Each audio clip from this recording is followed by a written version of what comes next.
te mate esa cárcel. Hay cárceles o prisiones que habla la palabra de oscuridad. Hay cárceles de rencor, de odios, de falta de perdón. Hay cárceles de resentimiento, hay cárceles de abandono, hay cárceles de tristeza, hay cárceles de miseria, de ruina, de enfermedad, de pobreza. Pero en el nombre de Jesús somos libres por su palabra. Así como hay cárceles físicas, hay cárceles espirituales, mis hermanos. Y quiero que vayamos a un hecho de la vida real, un tiempo después que Jesús resucita, cuando Jesús consolida la iglesia cristiana, cuando Jesús a través de sus discípulos establece lo que hoy somos parte nosotros, porque nosotros somos parte de ese legado que Jesucristo da a través de los discípulos, hoy más bien llamados apóstoles. Y es que meten en la cárcel a dos hombres, a Pedro y a Jacobo. Y lo meten en la cárcel física a ellos, pero ellos eran libres por dentro. Y aunque usted lo metan en una cárcel física, en una cárcel de diferentes situaciones que el diablo quiere venir a su vida, pero es libre por dentro, el Señor vendrá a liberarlo. ¿Cuánto podemos decir gloria a Dios esta mañana? Y en Hechos capítulo 12, del 1 al 10, narra la palabra de Dios. Hechos capítulo 12, del 1 al 10, escuche lo que dice la palabra de Dios. En aquel mismo tiempo, el rey Herodes echó mano de algunos de los de la iglesia para matarles. Y mató a espada a Jacobo, hermano de Juan. Y viendo que esto había agradado a los judíos, procedió a prender también a Pedro. Era entonces los días de los panes sin levadura. Y habiéndole tomado preso, le puso en la cárcel, entregándole a 4 grupos de 4 soldados cada uno para que le custodiasen. Y se proponía sacarle al pueblo después de la Pascua. Así que Pedro estaba custodiado en la cárcel, pero la iglesia hacía sin cesar oración a Dios por él. Y cuando Herodes le iba a sacar, aquella misma noche estaba Pedro durmiendo entre 2 soldados, sujeto con 2 cadenas, y los guardas delante de la puerta custodiaban la cárcel. Y he aquí que se presentó un ángel del Señor, y una luz resplandeció en la cárcel, y tocando a Pedro en el costado, le despertó diciendo: levántate pronto. Y las cadenas le cayeron de las manos. Le dijo el ángel: cíñete y átate las sandalias. Y lo hizo así. Y le dijo: envuélvete en tu manto y sígueme. Y saliendo le seguía, pero no sabía que era verdad lo que hacía el ángel, sino que pensaba que veía una visión. Habiendo pasado la primera y la segunda guardia, llegaron a la puerta de hierro que daba a la ciudad, la cual se le abrió por sí misma, y salidos pasaron una calle, y luego el ángel se apartó de él. ¿Qué situación tan difícil está atravesando este hombre, este apóstol? Es complicado lo que él está viviendo, ¿verdad? Puesto que hay una sentencia de muerte y hay ya una evidencia de su compañero, su amigo que caminó la vida cristiana 3 años y lo han matado. Y esto le agradó a los judíos y dice que a él también lo van a matar, porque al ser puesto en la cárcel por Herodes, lo lleva a vivir en una estrechez tanto emocional como familiarmente. Entonces este hombre está en una crisis. Lo otro es que este hombre está fuertemente custodiado. Mire cómo dice el versículo 4: y habiendo tomado preso, o sea, Herodes lo toma preso, lo puso en la cárcel entregándole a 4 grupos de soldados. ¿Cuántos lo custodiaban a él? 16 personas. Aparte de estar amarrado, aparte de estar con grilletes y cadenas, hay 16 personas que lo están custodiando. O sea que la situación no es fácil, ¿verdad? Pedro está atravesando una situación difícil, complicada. Sin embargo, él estaba confiado, Porque cuando tú estás en Dios, por dura que sea tu situación, tú tienes que tener confianza. Amén. Ahora, por otra parte, él estaba sujeto en cadenas.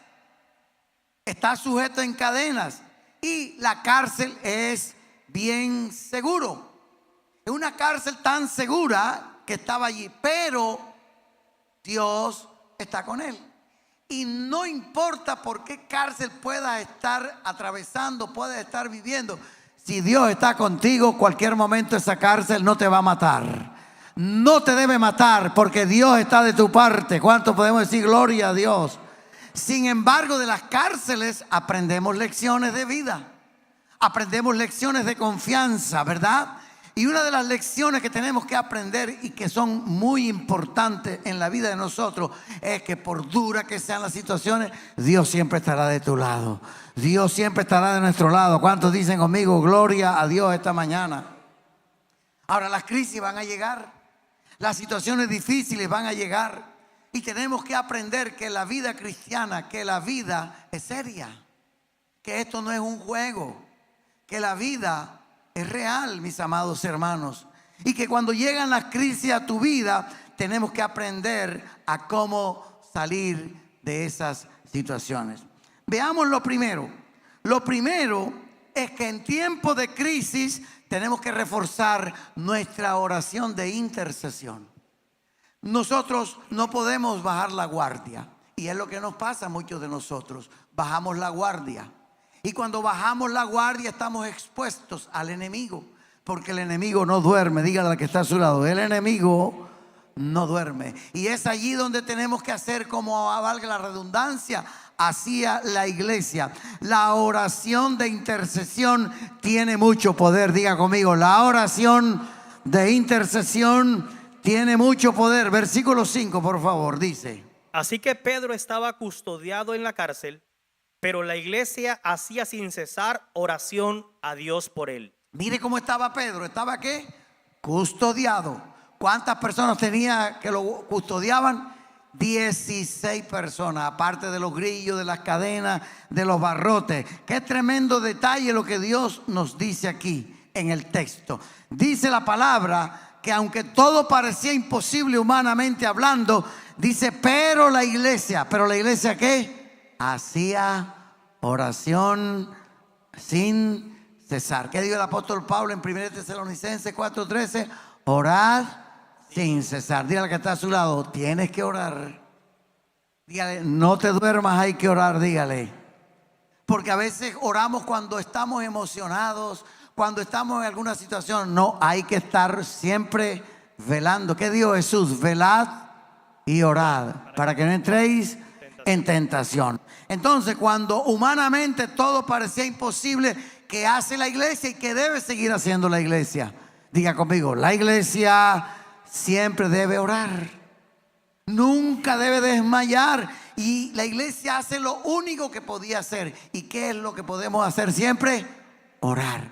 Por eso, mis hermanos, la oración es fundamental en la vida del cristiano. La oración va a tener muchos enemigos. Y el primer enemigo es nuestra propia mente. Nuestra propia mente nos traiciona con pensamiento. Nuestra propia mente nos distrae. Nuestra propia mente nos habla. ¿Por qué? Porque en la oración hay un poder. Diga conmigo, en la oración hay un poder. Entonces Satanás no quiere que nosotros oremos. Satanás nos quiere mantener presos en el dolor, presos en la situación, presos en aquellas cosas. No, mi hermano, vamos a poner en práctica la oración. Vamos a seguir reforzando esa parte en nuestras vidas. Aprendamos esto nosotros como cristianos. Cuando oramos juntos como iglesia, hay un poder sobrenatural sobre nosotros. Cuando oramos, hay un poder. Cuando nos juntamos, hay un poder. Por eso cuando la iglesia se une para orar, para clamar, para interceder, poniéndonos de acuerdo, van a suceder cosas maravillosas. Yo nunca estoy de acuerdo que la iglesia salga a marchar. Yo estoy de acuerdo que la iglesia salga a orar. Cuando oramos, mis hermanos, hay una alegría de parte de Dios. Hay una bendición de parte de Dios. Esta semana fue maravilloso salir a las clínicas a orar afuera, a dar una palabra de 10, 15 minutos. Y vimos con alegría las personas cómo recibían al Señor. Y vimos cómo las personas fueron sanas. Muchas personas fueron sanas porque Dios sigue siendo el mismo de ayer, de hoy y de por los siglos. ¿Cuánto podemos darle a Dios ese mejor aplauso para nosotros? Aleluya. Jesús dijo en Mateo 18, 19, mire lo que dijo. Otra vez os digo, que si dos de vosotros se pusieren de acuerdo en la tierra acerca de cualquier cosa que pidieren, les será hecho por mi Padre que está en los cielos. Mis hermanos, cuando todo parece imposible, oremos.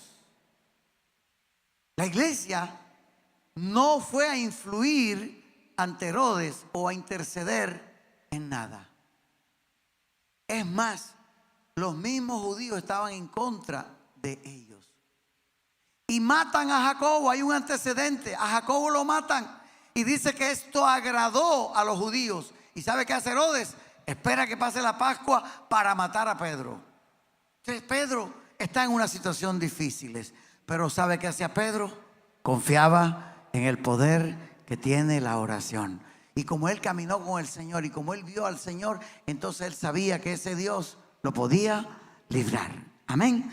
Lo segundo que aprendemos en este tiempo es que cuando alguna situación está difícil, tenemos que confiar en Dios, pase lo que pase. Porque a veces hay gente que ora, pero es una oración de ansiedad. Y Jesús dijo, por nada estéis ansiosos, si no sean conocidas vuestras peticiones. O sea, hay que orar, pero hay que confiar. Porque hay gente que ora, pero no confía. Entonces tenemos que orar y que confiar. Entonces Pedro estaba preso. La situación era difícil. Está amarrado, está atado, está sentenciado. Han matado a su compañero. Y hay muertes, hermanos, que duelen. Y hay muertes que no tienen explicación alguna. Por ejemplo, esta semana nos falleció nuestra hermana Nubia, una mujer joven, servicial, generosa, y sin explicación alguna se la llevó el Señor. Entonces a veces uno no empieza a buscar por qué se murió y por qué se fue, porque el Señor se la llevó. ¿Por qué murió? ¿Por qué se fue? Porque el Señor se la llevó. No hay explicación. A Jacobo lo matan. No hay ninguna explicación. Era hermano de Juan y lo mataron. Ahora el que sigue en turno es Pello. Él dice a Pello, pero ¿sabe qué hace Pedro? Pedro confiaba en Dios. Y cuando usted está confiando en Dios, aunque la tierra sea removida, aunque los cielos se muevan y aunque sea traspasado el monte y el corazón de la mar, tenemos que confiar en el Señor.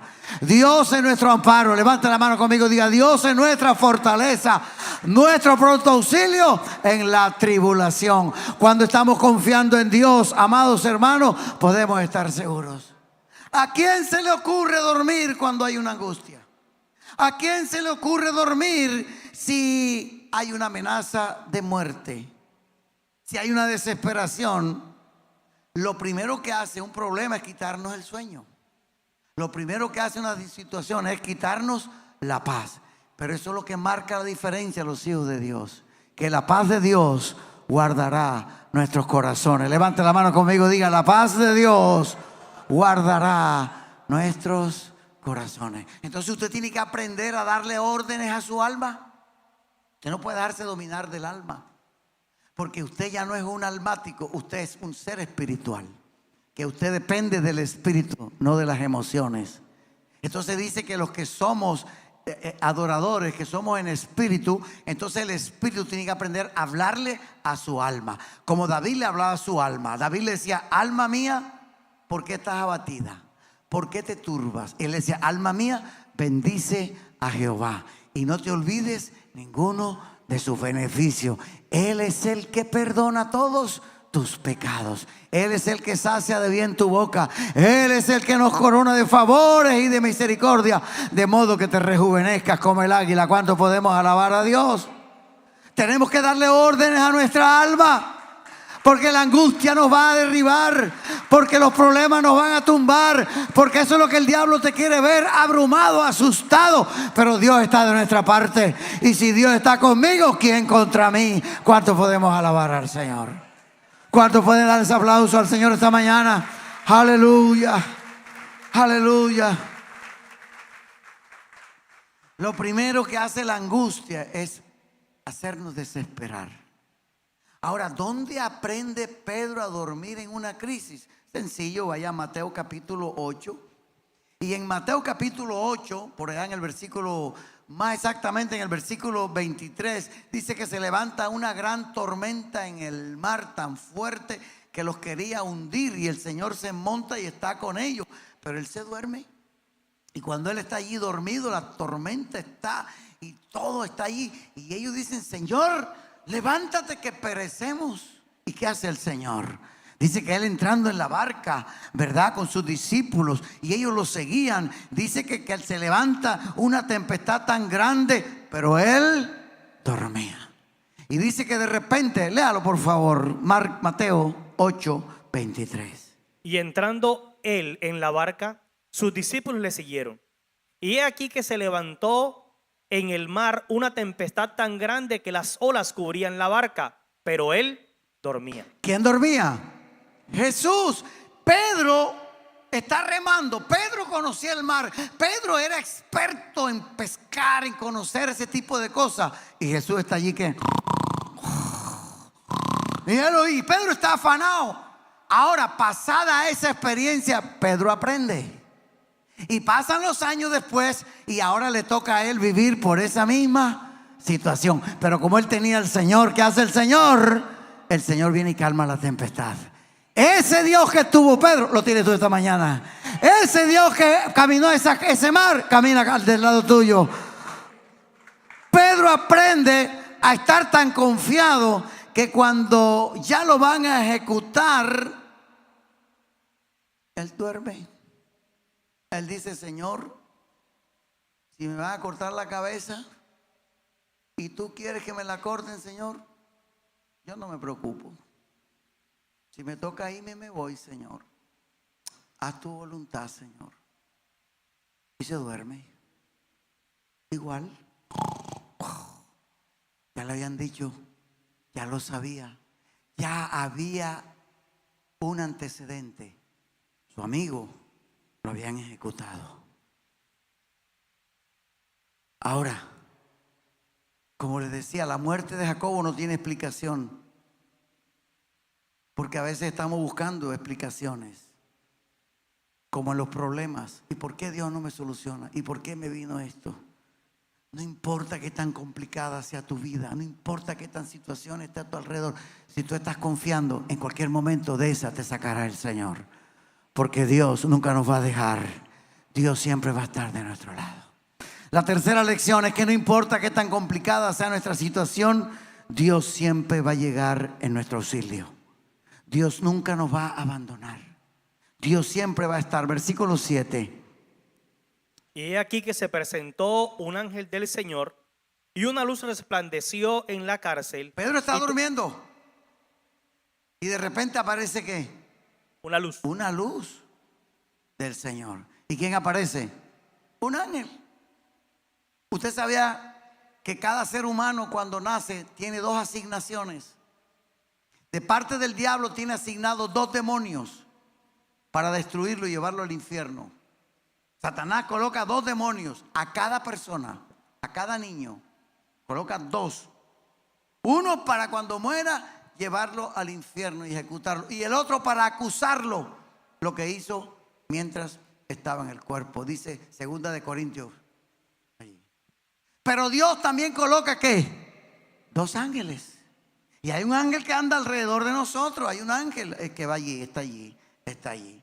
Y ese ángel está pendiente para que cuando la persona, bajo su propia confesión, confiesa a Jesucristo como el Salvador de su vida, entonces el ángel que está arriba llega allí. Este le dice a aquel que está allá: mira, Ángel Flores, el 14 de febrero de 1900 tal o 2000 tal, aceptó a Jesucristo bajo su propia confesión. Con la boca lo confesó y con el corazón lo creyó. Entonces ese ángel llega y anota el nombre de Ángel, de María, de Pedro en el libro de la vida. ¿Y qué hace ese ángel? Va al libro de la muerte y borra de allí su nombre, porque ya para él no hay ninguna condenación, porque Cristo Jesús lo salvó. Entonces ese ángel que está allí, está allí, que al momento de partir tu vida o mi vida, la vida de cualquier persona, ya no se la va a llevar el demonio, sino que ese ángel los llevará en sus brazos para que su pie no tropiece piedra, y lo librará del cachorro, del dragón y del león, y estará en los brazos del Señor. ¿Cuánto podemos alabar a Dios? ¿Cuántos pueden decir gloria a Dios esta mañana? ¿Cuántos dan un grito de júbilo esta mañana? Dígale que está a su lado: ¿sabías que tienes el ángel del Señor al lado tuyo? Dígale. Pero hay gente que anda viendo malos demonios. Dígale: yo no tengo un demonio, yo tengo. Hay gente que no tiene dominio propio, sino demonio propio. Dígale: yo tengo el ángel del Señor a mi lado. Cuando tú recibes a Cristo que tiene a tu lado, el ángel del Señor, Él va contigo, Él va contigo. Entonces Pedro tenía un ángel. Por eso cuando él llega allá, Roe, que se llamaba la muchacha, dice: están tocando, la iglesia está orando, y toca. Dígale que está a su lado: lea la Biblia. Esto está ahí en capítulo 12 de Hechos. Y ella toca. Cuando ella toca, dice que sale la peladita, y ella sale corriendo y dice: allá está Pedro. No le abre. Entonces, ¿sabe qué dicen ellos? No, es el ángel de Pedro. Porque cada uno de nosotros tiene ¿qué? Un ángel. Hebreos 1:14 dice que los ángeles son ministros al servicio de los herederos. Yo soy un heredero de la salvación, tengo un ángel que está conmigo por donde voy. Levante la mano, dígale: yo soy un heredero de la salvación, tengo un ángel que va conmigo. Aleluya. ¿Sabe por qué? ¿Sabe por qué? Porque no importa qué tan complicada sea la situación, Dios siempre tiene el ángel para ayudarnos en cualquier circunstancia. ¿Cuánto podemos alabar a Dios esta mañana? Aleluya. Aleluya. Si de algo podemos estar seguros, es que aún en los momentos más oscuros de nuestra vida, el Señor nunca nos abandonará. Nunca. Puedes atravesar el valle que sea, pero Dios está allí. De pronto tú no lo ves, no lo sientes, pero allí va el ángel, allí, como dice el salmista: y el ángel de Jehová que acampa alrededor de los que le teman.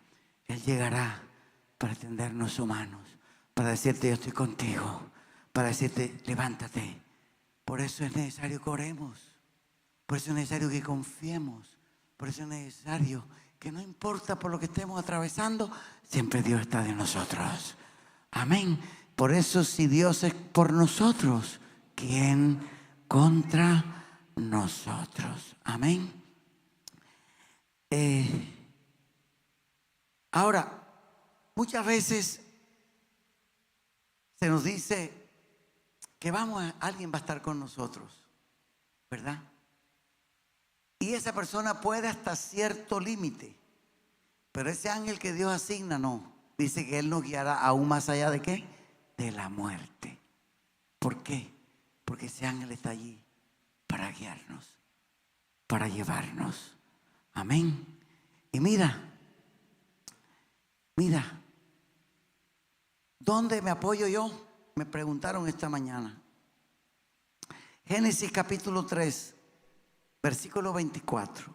Mira lo que dice. Génesis capítulo 3, versículo 24. Dice: echó pues fuera al hombre y puso al oriente del huerto del Edén querubines y una espada encendida que se revolvía por todos lados para guardar el camino del árbol de la vida.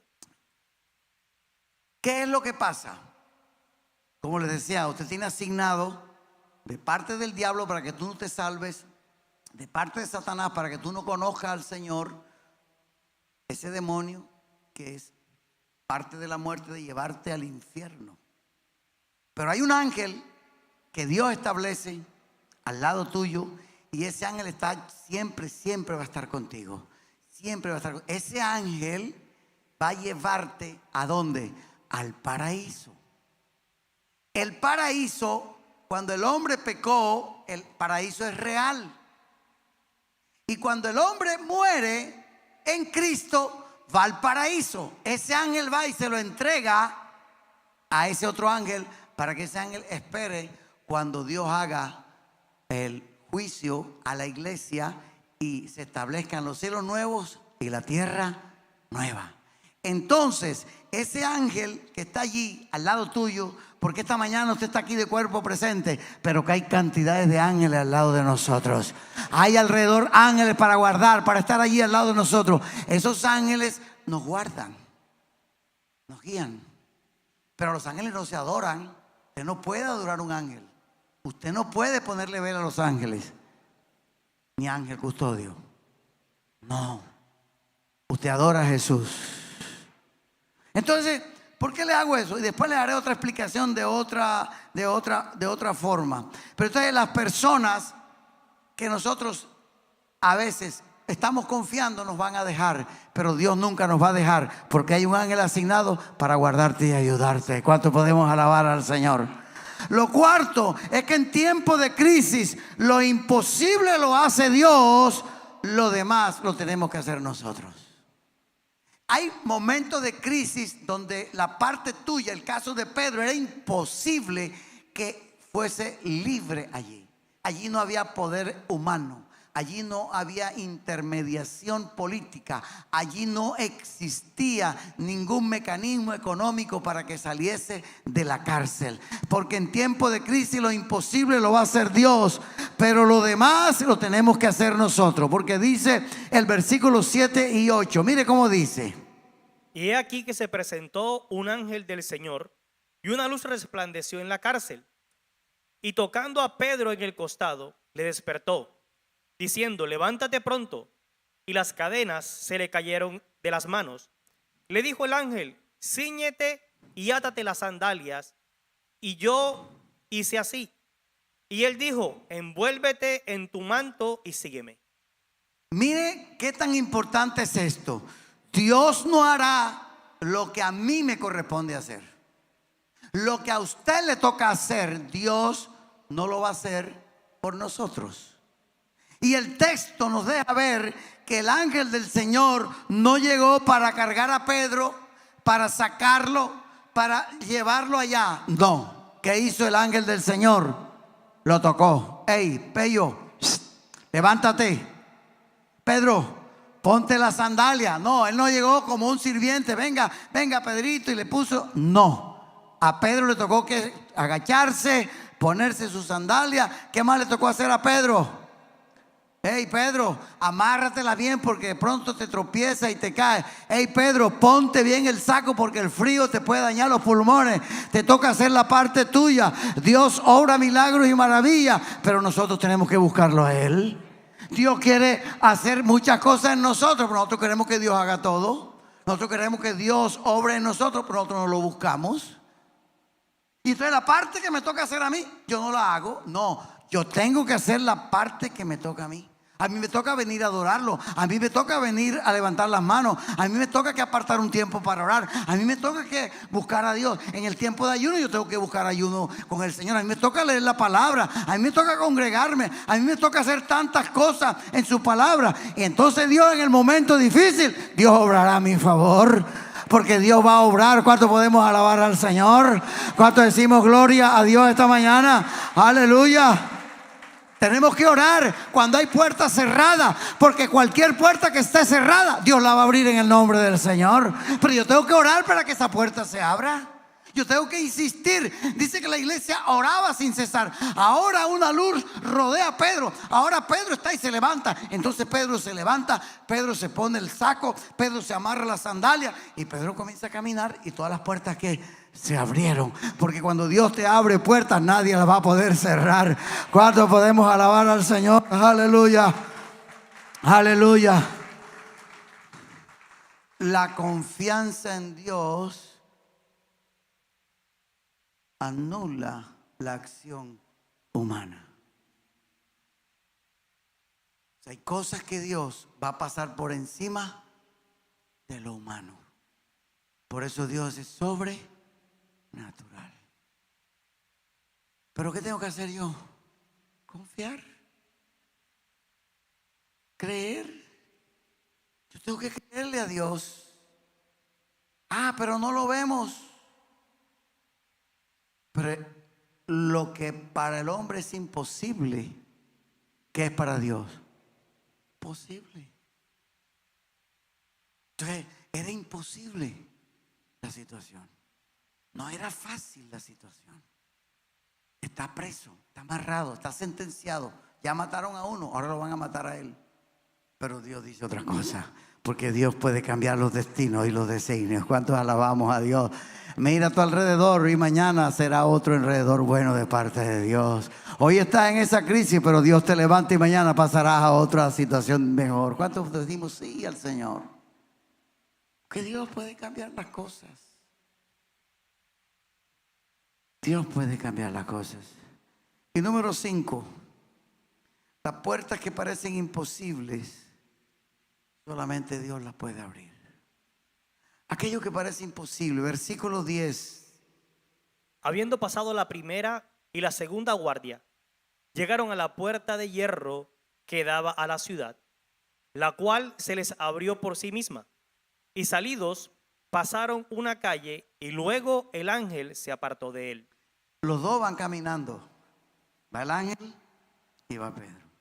El ángel va con él real, caminando. Pasan la primera puerta, pasan la guardia, llegan a la calle.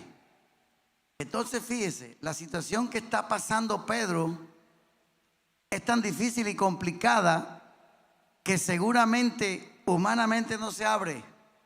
Pero cuando Dios da una orden, todo se tiene que cumplir. Hasta el diablo tiene que echarse a un lado. Porque cuando Dios dice algo, no es que ahí va un hijo mío. Entonces ese hijo va caminando. Pero es que hay hijos que quieren que Dios los cargue, que Dios los lleve. Que no, Pedro va caminando, Pedro sale, Pedro llega allí. ¿Sabes por qué? Porque hay cosas que son imposibles, pero que si ya Dios lo determinó, entonces Dios lo hará real en nosotros. Entonces aquello que parece imposible, aquellas cosas, aquellas puertas que parecen cerradas, Dios las puede abrir. Yo no sé qué puertas pueden estar hoy cerradas ante ti, pero hoy te digo que Dios puede abrir esa puerta.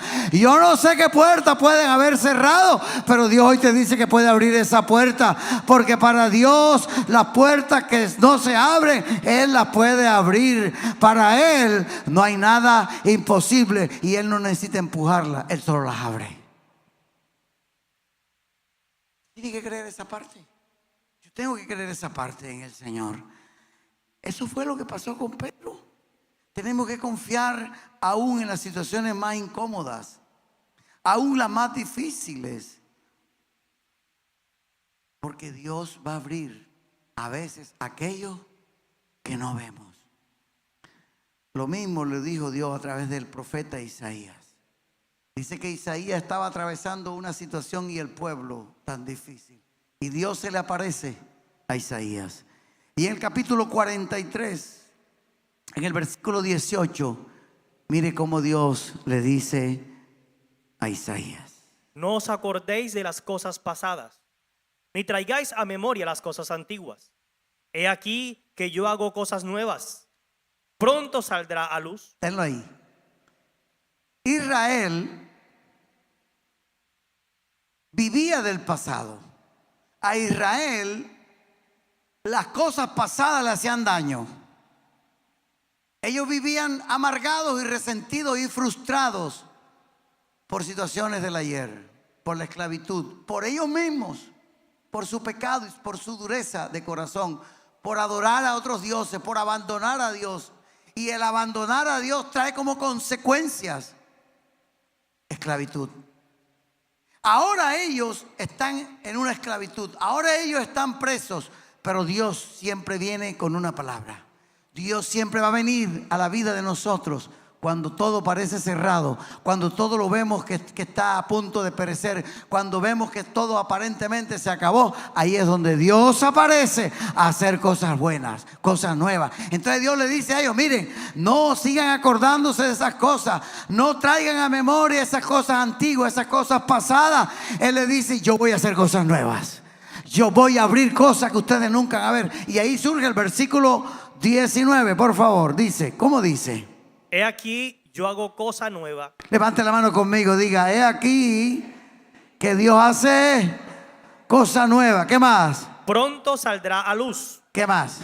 ¿No la conoceréis? ¿Qué más? Otra vez abriré camino en el desierto y ríos en la soledad. ¿Dónde va a abrir camino Dios? En tu problema, en tu situación, cuando está cerrada esa puerta. ¿Qué dice la palabra? Dios abrirá camino en el mar. ¿Sabe qué? ¿Por qué dice eso? Porque Dios es Dios de imposibles. Levante la mano conmigo, dígale, Señor, gracias, porque tú eres un Dios de imposibles. Dígale, Señor, perdónanos por desconfiar de ti, Señor. Quiero que cierre sus ojos allí donde usted se encuentra. Y con su cabeza allí, si le puede inclinar, dígale al Señor, Señor, ayúdame a reactivar mi oración, Señor, de intercesión, Señor. Pero aunque yo active la oración de intercesión, Señor, ayúdame a confiar en ti, Señor.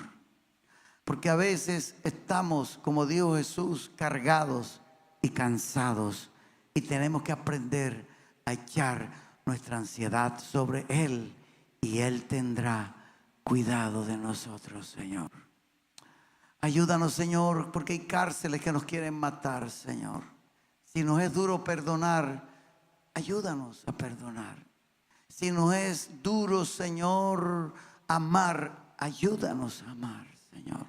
Si nos es duro levantarnos, ayúdanos a levantarnos. Si estoy enfermo, tú me sanas. Si estoy triste, tú me alegras, Señor. Pero no permitas que esa cárcel pueda matarme. No permitas, Señor. Así como a Pedro, todo apuntaba que él también lo mataban. Todo apuntaba que él iba a ser igual que Jacobo. Pero tú activaste el ángel que estaba allí con él, Señor. Activa ese ángel a favor de nosotros, Señor. Enviamos ángeles con espadas encendidas a nuestros hogares, a nuestros hijos, a la esposa, al esposo, al padre, a la madre, Señor. Hoy, Señor, te pido que tú, oh Dios, nos guardes en medio de un mundo perverso y maligno, Señor, a confiar en ti, Señor. Te damos gracias esta mañana. Te bendecimos, Señor. Quiero que se ponga de pie esta mañana mi hermano conmigo aquí. El poder del cristiano está en la oración. El poder del cristiano está en la oración. El poder del cristiano, diga, está en Jesús, está en Jesús. Y Cristo lo dijo, ora siempre, siempre, porque la respuesta está en la oración. Y el enemigo caerá vencido, caerá ante tus pies. En toda prueba, en toda lucha, tú podrás vencer. Si ora ferviente con toda tu mente y tu corazón. Las fuerzas del mal querrán destruirte y tú ferirte, pero no podrán. Y el enemigo caerá vencido, caerá ante tus pies. En toda lucha, en toda prueba, tú podrás vencer. Si ora ferviente con toda tu mente y tu corazón. Las fuerzas del mal querrán destruirte y tú ferirte, pero no podrán. El poder del cristiano. Diga, está en la oración. Está en la oración. El que ora constante vencerá en todo tiempo la tentación. Una vez más, el poder del cristiano está en Jesús. Y Cristo lo dijo: ora siempre, siempre, porque la respuesta está en la oración. Y el enemigo caerá vencido, caerá a nuestros pies. Y en todo tiempo y en toda lucha tú podrás vencer si oras ferviente con toda tu mente y tu corazón. Las fuerzas del mal querrán destruirte y tú ferirte, pero no podrán. Padre, te damos gracias por tu palabra esta mañana, Señor. Esta semana salimos con fe, con confianza, con seguridad, Señor. Esta semana, Señor, activamos en nuestras vidas, Señor, el orar y el confiar. No orar por miedo, no orar bajo temor, sino orando en plena confianza, como dice tu palabra, confiando en nuestro Dios, trayendo a memoria, Señor, tus promesas que son en el sí y en el amén. Ponga la mano sobre el que está a su lado. Dígale: bendigo a mi hermano, Señor. Bendigo a mi hermana, Señor. Ella se levanta, yo lo levanto en el nombre de Jesús y te doy gracias. Muchas gracias. Amén. ¿Qué tal si le da un aplauso a Dios esta mañana? Amén, amén, amén.